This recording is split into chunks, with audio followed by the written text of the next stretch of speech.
Ah, mwaramutse neza, mwiriwe neza, muraho murakomeye. Nobody official nk'ibisanzwe. Uyu munsi tugiye kurebera hamwe uko wafungura full international TikTok account. Full international payable TikTok account. TikTok ishobora kuguhemba ugahemberwa views kuri video zawe. Ubu tuvugana iyi TikTok hashize iminota 27 nyifunguye, nta mikino studio na uploadinze video none ahangaha nta minota ingahe irasha igize views 22. Gusa twebwe tugiye kurebera hamwe ni gute wafungura international TikTok account ifite icyo bita creator reward program, ku buryo ubasha gukora icyo bita monetization. Kano kantu muri kubona hano hejuru, hano kano ka kabiri, subscription creator rewards program. Kano igihe TikTok yahitaga afite amenya ngo eri national ntago eri international. Ikindi iyo ugarutse hano ugakora hano ubona ijambo balance amafaranga direct uyabona, that is international TikTok account. Hasabwa ibiki rero? Mbere na mbere ngiye kubanza nkubwire ibyo ugomba kuza gukenera. Gusa turakoresha iyi TikTok yonyine dufitemo hano muri kuyibona bita TikTok iyi ngiyi isanzwe. Gusa ku bantu benshi bakunze kumva ngo ukoresha VPN kugira ngo uyifungure, bamwe ntago bakubeshye koko, ariko hari n'abandi bakubeshye. Gusa uraza gukenera email wafunguye wabanje guhindura location. Iyo email ukaba warayifunguriye mu gihugu ushaka kuza gushyiramo gusetingamo. Gusa ngewe mpitamo igihugu ngiye kukwereka United Kingdom cyangwa se Ubwongereza, ku mpamvu ndaza kukubwira ntimagira ngiye guhitamo kurusha uko nahitamo United States of America. Tudatinze rero tubare ko email yo urayifite. Niba utazi gucreatinga email uri mu wahinduye location ukaba uri mu icyo gihugu, ubyandike muri comment. Niba utazi niba hari ikindi kintu ushaka kugura nacyo wacyandika muri comment, cyangwa ukanyandikira kuri WhatsApp ngira ngo nimero muri kuyibona ho iriho no muri comment. Hani butsa gukora subscribe TikTok Nobody official, YouTube Nobody official, Nobody official, isoko ku ikoranabuhanga, internet za future. Kora subscribe tubane igihe cyose. Noneho ikintu ubwo uhita ugakora, uza hano tugiye gukora logout. Tuzano nk'umuntu ugiye kongeramo indi account. Nitumara dukora hano handitse sign up. Muri kubona hano hasi yaranditse ngo by continuing with an account located in Rwanda you agree to our community terms of service and acknowledge. Uraza ugakora hano handitse ngo Rwanda, hano no uza ugakora. Iyo umaze gukora hano uhitamo cya gihugu noneho United Kingdom.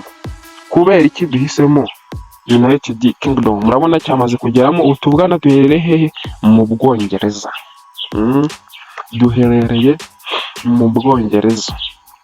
Mu Bwongereza ugiye kubikuza amafaranga ntabwo bagusaba icyo bita tax info iri national nk'uko muri USA bayigusaba.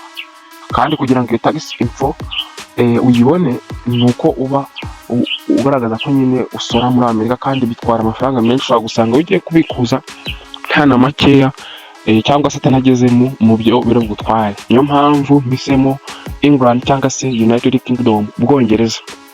Ubwo byageze ahangaha rero hakurikiyeho iki? Ugomba gutegereza step by step.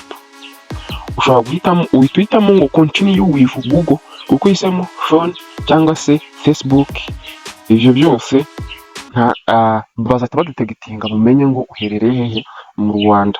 Gusa abavuga ko ukoresha VPN ntabwo bakubeshya, biba byiza ukoresheje VPN uri gukoresheje inzira, kuko igihe cyo kuba monetize TikTok birayorohera kubona yabona ko uherereye mu Bwongereza kuva TikTok yatangira gukora kugeza irangiye. Gusa ngiye gukora ku buryo urafungura international TikTok account ukoresheje iyi telefone yawe. Urangiza urakora hano handitse ngo continue with Google. utegereze ubwo email yawe cyangwa se Google account igomba kuba irimo hano. Tugiye guhitamo imwe muzo mba narafunguye. Utegereze, baratubajije ngo dushyiremo birthday, kadushyiremo birthday tutabeshya wenda dushyiremo September, wenda dushyiremo nuko turangiza ikomereze next. Tugiye gusayininga up nk'umuntu uri hehe mu Bwongereza, sibyo guys? Gusa mujye mwibuka gukora subscribe n'ahantu hose. Tugiye kuyita icyo bita nickname ushobora kwita wenda international TikTok account, international TikTok account 2020, international TikTok 2025. Iyi ni username tayari.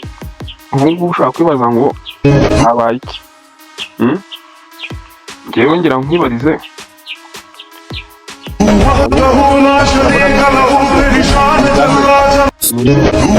hanze nyine tu direct. Ubu ngubu ni nkanda hano hejuru. Wow, barita banyereka balance. Iyi balance se cyaba nanyereke studio, urabona ni nkandaho ni nkandaho barita banyereka bya bindi rwose twavugaga, sibyo? Ingaruka hano inyuma nkakanda hariya nkakora kuri TikTok studio,